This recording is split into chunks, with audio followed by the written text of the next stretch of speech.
Ya gitu. Berarti Dan kadang ya tergantung, kondisinya. ya. Dan bisa diketahui dari dua batal itu. Bisa karena suara, bisa karena bau. Ya. Jadi mungkin maklum juga Mbak. Iya. Iya. Iya kan gitu. Iya. Kok tiba-tiba tanpa suara kok ada aroma lagi. Bisa karena suara, bisa karena aroma. Ya. Iya. Kenapa bahas ini terus sih? Gitu. Yang nanya siapa? Aku kan nggak bahas. Iya, oke.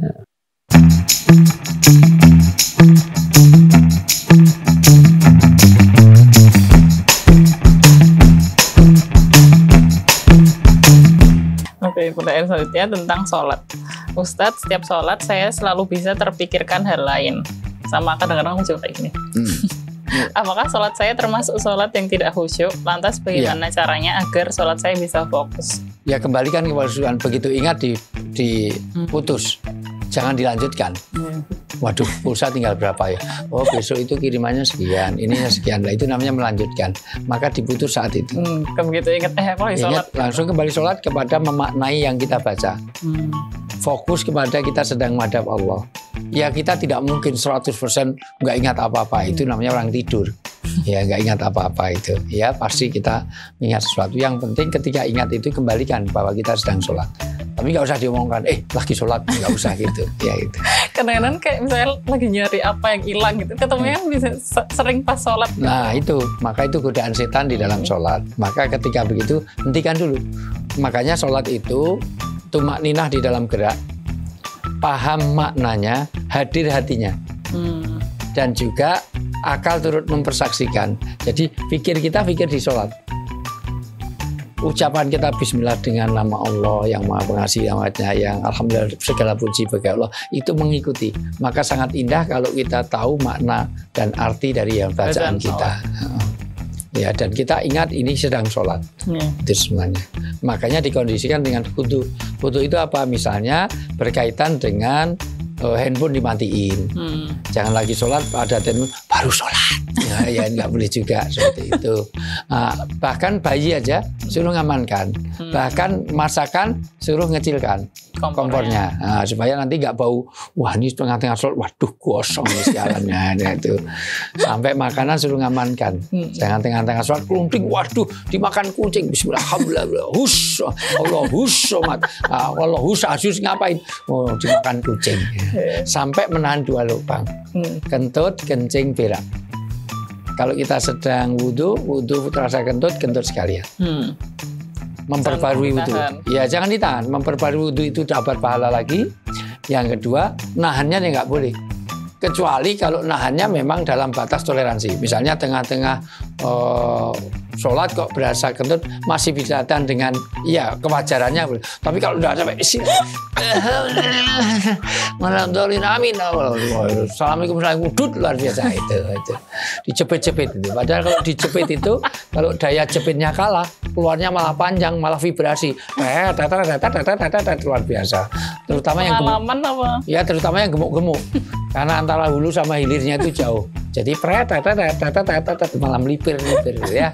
Nah, jadi jangan sampai itu menunjang kekhusyuan. Sampai lampu suruh ngecilkan itu sampai hari ini. Emang mengganggu. Iya, di Madinah itu karena Rasulullah biasa mengecilkan api supaya nggak ada kebakaran, nggak ada itu misalnya ada apa-apa. Maka sampai hari ini di Masjid Nabawi, Masjid Naja, imam itu sebelum takbir itu ada lampu yang dikecilkan. Itu semuanya itu untuk mengambil sunnahnya. Nah, itu makanya bagus kalau hari ini imam-imam mengingatkan. Bahkan di beberapa masjid di Arab itu ada tulisannya. Putuskan hubunganmu dengan manusia demi hubunganmu dengan Allah. Nah, artinya suruh matikan handphone. Sini sudah ada handphone disilang gitu semuanya. Nah, itu bagus di silent lah paling enggak itu. Iya. Pertanyaan selanjutnya, Ustadz, rumah saya berseberangan dengan masjid sehingga suara imam terdengar sampai di dalam rumah. Itu jangan-jangan yang tanya dirimu sendiri, ini berseberangan masjid dan dengar loh ya. Enggak kok, nih posisi saya memiliki anak bayi yang tidak bisa ditinggal. Apakah boleh jika saya mengikuti sholat berjamaah dari rumah? Kalau masih satu lokasi bisa, tetapi kalau udah beda rumah sudah beda bangunan itu. Nah, misalnya masjid kok melebar sampai ke jalan, ya nggak apa-apa. Di jalannya itu boleh. Tapi ketika dia sudah beda bangunan, beda tempat sudah nggak bisa beda rumah. Kecuali Masjidil Haram. Karena Masjidil Haram itu tanahnya sampai di sana. Maka hotel-hotel di depan Masjidil Haram, ulama sepakat itu boleh. Bahkan jalan-jalannya kan sampai ujung sana. Karena itu tanah haram semua. Kalau umroh haji kan, apalagi kalau haji kan. Umroh haji kalau Jum'ah kan gitu. Jadi shopnya sampai ujung belakang hotel kan gitu. Mbak Iva pernah ngalami kan? Ya, Jumatan di Masjidil Haram sampai berapa puluh kilo, berapa kilo di sana. Sampai 10 kilo dari sana. Jadi itu sampai ujung. Kalau masih dalam satu lokasi, dalam satu tempat, masih satu bangunan, satu event itu boleh. Tetapi kalau udah beda, apalagi tidak lewat TV, nggak bisa. Nanti kalau imamnya salah, negurnya gimana? Masuk telepon, gitu. Nah, jadi di situ masih satu lokasi. Tapi kalau beda rumah itu tidak bisa bermakmum. Solusinya sederhana. Suaminya suruh sholat di masjid, pulang dari masjid suruh ngimami istri. Ya, atau anak tetap dibawa ke masjid nggak apa-apa. Ya, asal safe. Safe dibawa di box bayi yang aman itu. Kalau lari sana ini ditali. Loh, di Arab itu biasa. Di Mekah, di Madinah itu orang Arab itu kan anaknya sulit diatur. Itu sholat ya kayak kalau di sini tali piaraan anjing gitu.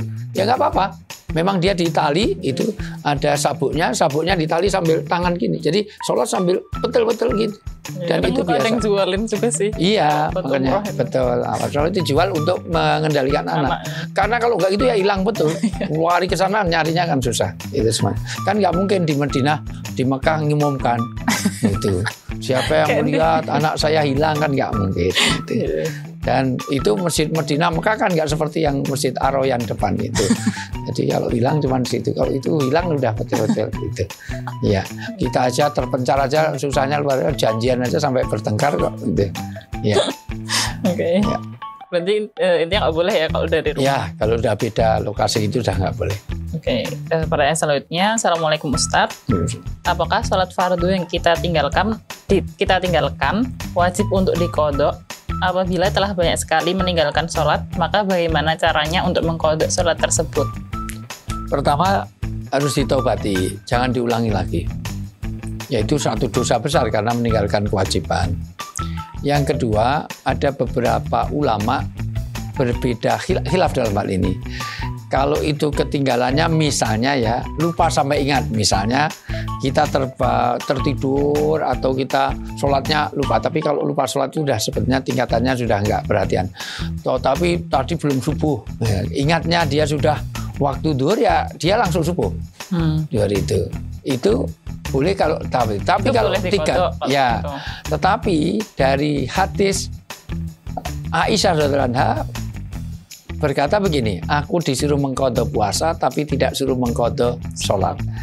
Ulama itu berpendapat kalau itu misalnya 3 tahun nggak sholat, tidak ada qodho untuk sholat itu. Jadi subuhnya 4 kali, yang 3 untuk tahun kemarin nggak bisa.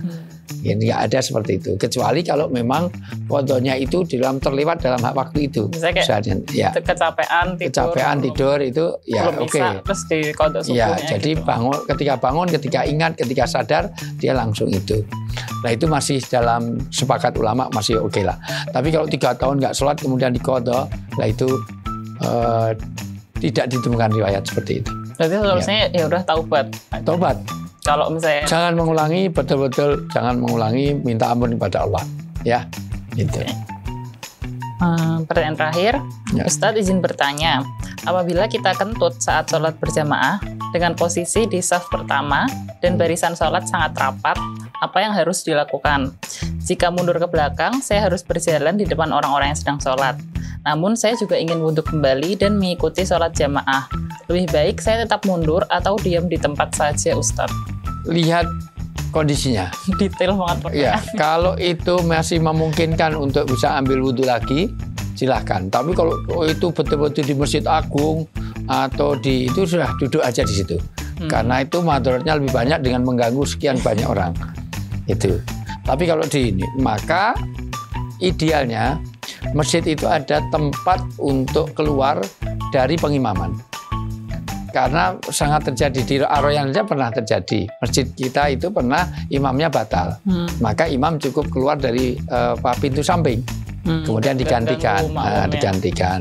Itu. Atau memang kalau memang tidak terlalu banyak mengganggu ya silakan dia mundur untuk ya yang namanya tahu sedang dia batal itu ya gitu. Dan kadang ya tergantung ya, dan bisa diketahui dari dua batal itu, bisa karena suara, bisa karena bau. Jadi mungkin maklum juga Mbak. Iya kan gitu. Kok tiba-tiba tanpa suara kok ada aroma, bisa karena suara, bisa karena aroma. Iya. Kenapa bahas ini terus sih? Yang nanya siapa? Aku kan yang bahas. Iya, oke. Jadi sekian kayak pertanyaannya udah selesai. Walaupun bersuara belum tentu bau. Ada yang suaranya kencang nggak bau. Ada yang nggak suara tapi. Kalau ayah biasanya gimana? Nggak suara itu malah justru menggemparkan. Ya. Kelihatannya pes tapi wah bila itu kembali deh. Dibanding dengan dut itu ternyata angin lalu. Ya ini. Aduh, oke deh. Terima kasih ayah udah jawab ya. Ada yang suara dan baunya luar biasa ya ada. Diterusin lagi. Oke. Jadi intinya pembahasan kali ini bukan tentang kentut. Tapi tentang Isra Mi'raj dan pemaknaannya di era sekarang ya. Dan ketika Rasulullah nazak, pesan utamanya satu, bagaimana umati. Bagaimana umat itu selamat. Terbebas dari api neraka. Yang kedua, Anisa. Bagaimana memperhatikan wanita. Menghormati ibu, menyayangi anak-anak wanita. Bagaimana perlakuan kita kepada wanita. Yang ketiga apa? As-sholah. Dirikanlah sholat. Dan itu wasiat akhir-akhir Rasulullah. Rasulullah menjelang kematiannya, di antara wasiat 3 ini. Umati. Bagaimana umat ini selamat dari neraka. Yang kedua, Anisa. Yang ketiga, as-sholah. Jadi bagaimana orang terbebas dari api neraka, penghormatan kepada wanita, ibu kita, anak kita, adik kita, siapapun, pokoknya hormatilah wanita. Tidak ada kemuliaan lebih mulia daripada laki-laki yang suka memuliakan wanita, dan tidak ada kehinaan yang lebih hina daripada laki-laki yang suka menghinakan wanita. Dan yang ketiga adalah as-sholah. Betul-betul tolong jaga sholat kita. Itu miftahul jannah, itu sholat itu adalah imad dudin. Sholat itu tiangnya agama, sholat itu kuncinya surga. Ya. Terima kasih ayah udah menjawab. Terima kasih teman-teman udah menyimak sampai akhir. Sekian dulu dari kami. Kita ketemu di episode selanjutnya. Wassalamualaikum warahmatullahi wabarakatuh. Waalaikumsalam warahmatullahi wabarakatuh.